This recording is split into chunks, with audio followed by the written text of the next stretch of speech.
Happy Saturday, Payang Karlista. Nagbabalik naman po ako si Kid Abata para magbigay po ng giya ngayong araw ng Sabado, July 2020. At meron nga po pala tayong 8 races no, na nakalatag para sa araw ng Sabado.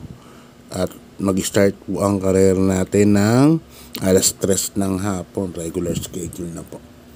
So ngayon medyo marami na pong entries dahil nga po nawala na po yung group based on time. Kaya 4 racing days a week na lang po ulit tayo, no? Balik na tayo sa ating ganong karera. 4.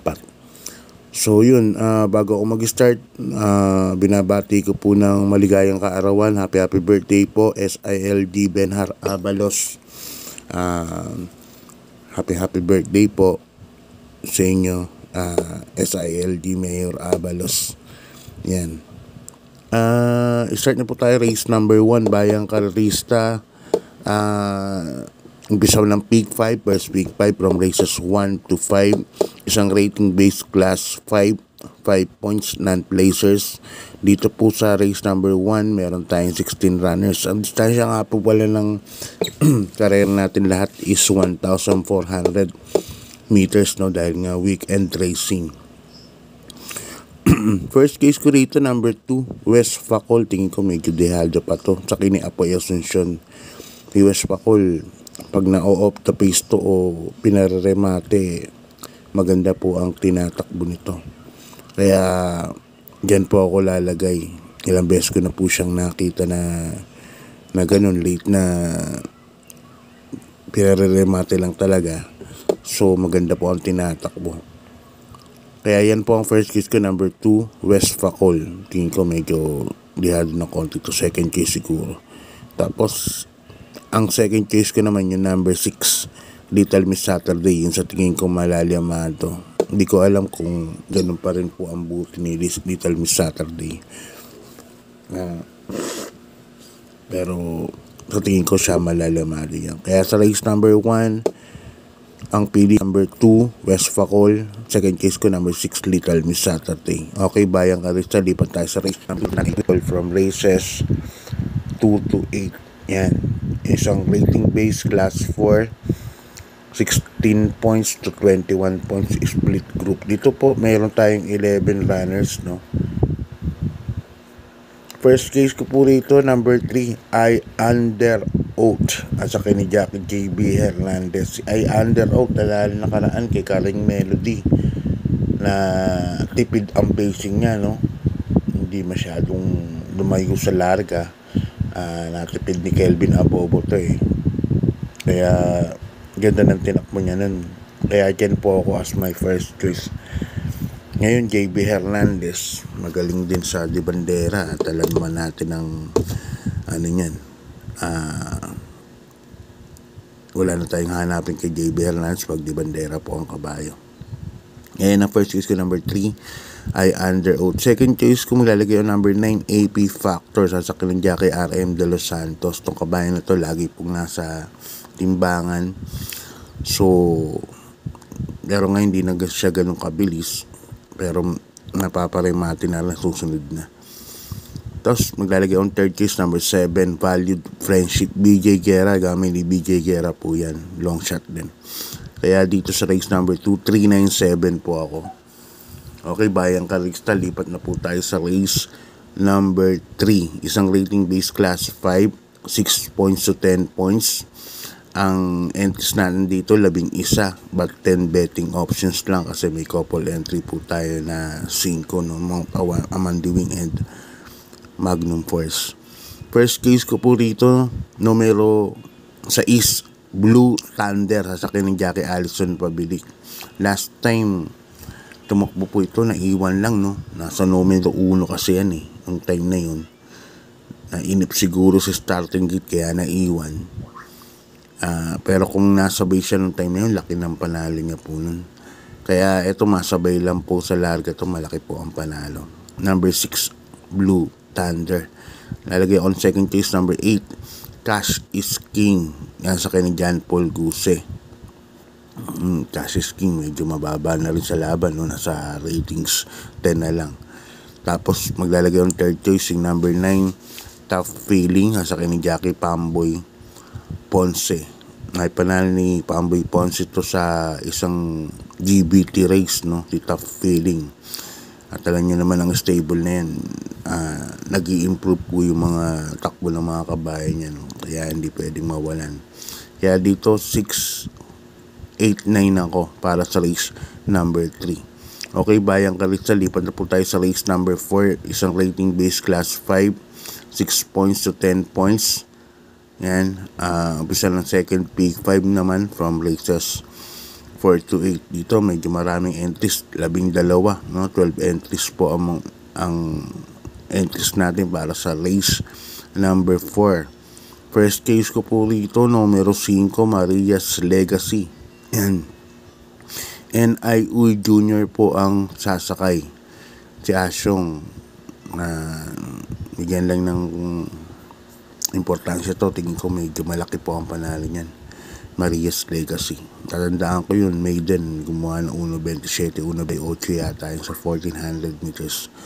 Which is respectable po, no, sa ganyang grupo. Kaya yan ang first case ko. Pag nilaban, tingin ko malaki po panalo. Second case ko, number 10, Sultanov, sasakin ni Jackie Christian L. Advincula. Yan, ganda natin na tinakbo nakaraan ni Sultanov. Kaya yan ang second case ko. Tapos maglalagay ako ng third choice, ang numero 8 na si Time Traveler. Siyempre, Boss AKG yan, Boss Alan Castro yan. Lagi pong palaban yan, kaya masarap pong isama sa rota. Kaya dito sa race number 4, 5, 10, and 8 ang mga pili ko. Okay, good luck bayang Karitsa. Lipat na po tayo sa karera numero 5, race number 5. Isang rating base class 5, 11 points to 15 points. Yan, bisa rin ng peak 4 from races 5 to 8. Dito meron tayong 12 kalahok but 11 betting options lang. First case ko po rito, another big boss, James Rabano owned, no, 2 and 2A, Hombre and Sampaloc Sprite. Hindi ko alam kung ilalaban si Hombre dito kasi nasa ratings 12 na, pababa na ng 6 to 10 to. So, anyway, pag nilaban po yung ano na yan, panolo na yan, kung mapapa ano kayo, balita, no? Nakakabalita na nalabas po yan. Tingin ko po, solo po yan, dalawa na yan. Hombre, Sampaloc Sprite. Sampaloc Sprite, nagpakita na ng inam na karaan niya, nabitin lang. Kaya, sana ilaban. Kaya yan ang first case ko. Tingin ko, pwedeng solo to pag labas. Pero maglalagay pa rin tayo siyempre ng protection, no? Numero 7, Octubre 14, Daniel Camanero. Maganda yung panalo na karaan yan. At saka yung numero 12, Carried Away, Pansama. Yan. Pero pag nilaban si Hombre, walang ano rito. Walang talo, tingin ko. Okay, bayang Karitsa, lipat tayo sa race number 6, ang rating base class 4, 34 to 39. Meron po tayong 9 runners but 6 betting options lang kasi tatlo po ang natin, couple entries natin, ano. First case ko rito, 3A, Saratoga Chrome. JB Hernandez po ang sasakay. Nung huling panalo ni Saratoga Chrome, napaka-impresibo po. Napakagaling ng ginawang remate nito. Saratoga Chrome, napaka-inam.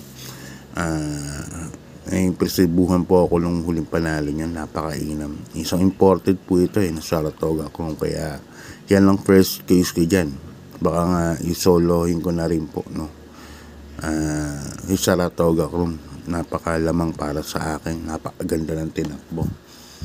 Kaya yan ang first case ko, number 3A, Saratoga Chrome.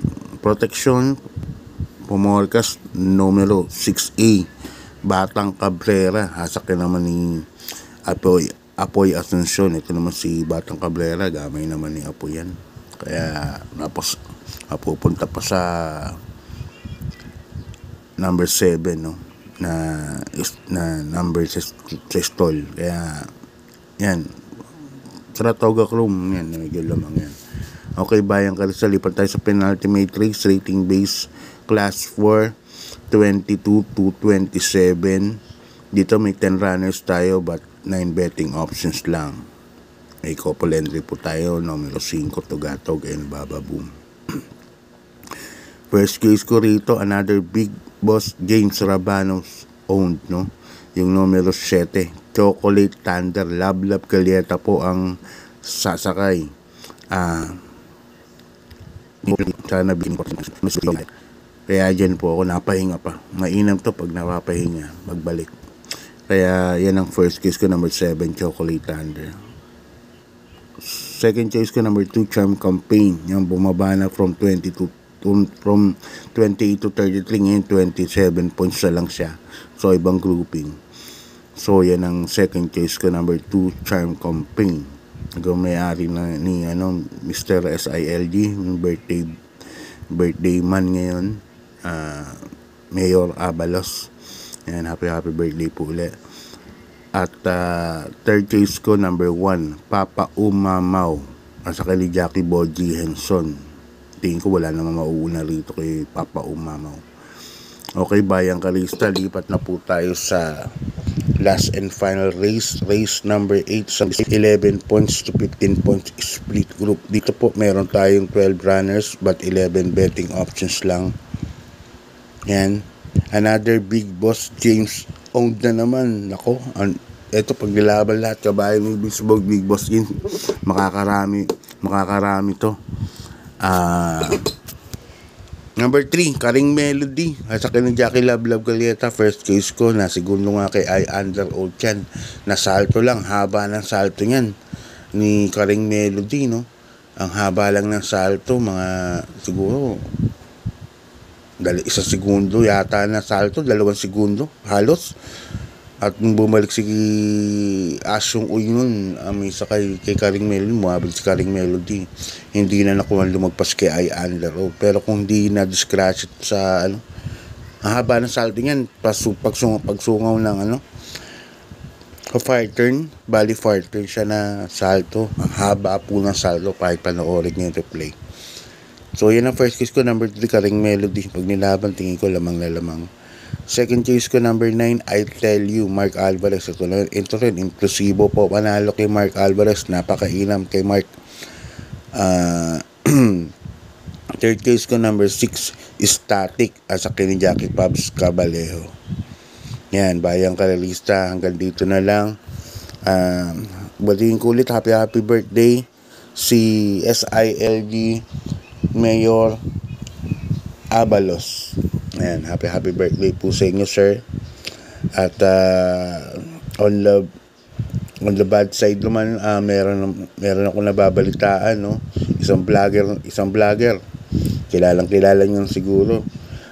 DP, down payment. Yan, sabihin ko na lang, down payment ang DP po ang initial ng vlogger na to, may ginawa na naman daw pong kalokohan ayon sa source. May isang teller na hindi binayaran, nagpa-load yata ng Fastbet, no? So ingat lang po kayo, Bayang Kalista. God bless po, maraming salamat.